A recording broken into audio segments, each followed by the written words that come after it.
Hi, welcome to Walton Vale Community Shop. I'm Helen and today I will be bringing you a fun family recipe.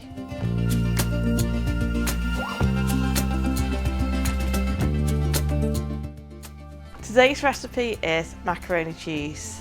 The ingredients are 225 grams of macaroni, 40 grams of butter, 4 tablespoons of plain flour, 565 millilitres of milk, 175 grams of grated cheese, mustard, salt and pepper. To make macaroni cheese, start by boiling water and adding your macaroni. I've boiled this for approximately 6 minutes or according to the packet. Put a pan on medium heat and add the butter until melted. Once the butter has melted, add the flour and stir. Keep stirring it. This white sauce is the basis to so many sauces.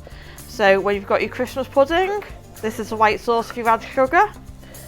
This is a binding sauce as well, so if you're making cheese and onion pasties, you could add this. It's just a really versatile sauce. It's a white sauce to lasagna as well.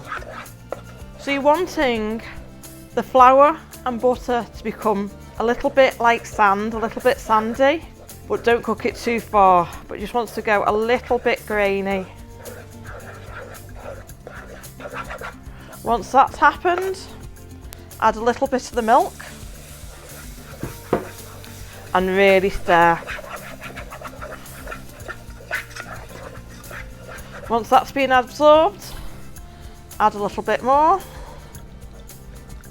If you do find your sauce going lumpy, just beat it with your wooden spoon on the edge of the pan.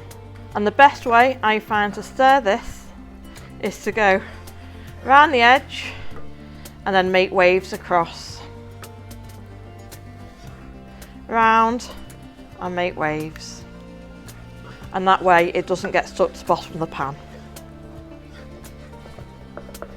Once all the milk has been added, you can turn the heat up to a simmer, but continue to stir the ingredients. Now it's beginning to simmer. Simmer for about 1 to 2 minutes until your sauce thickens. Now the sauce has thickened, add some salt, pepper, mustard if you have it. Add the cheese and let the cheese melt. At this point, if you wanted to add some lardons or bacon, you could fry that and add to the pan. Take the sauce and add the macaroni. Stir the cheese sauce through the macaroni. At this point, you could add some cherry tomatoes or, like I said, the bacon. Or any veg you like. Broccoli would be fantastic.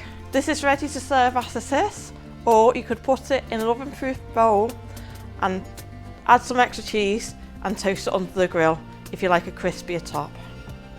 Enjoy.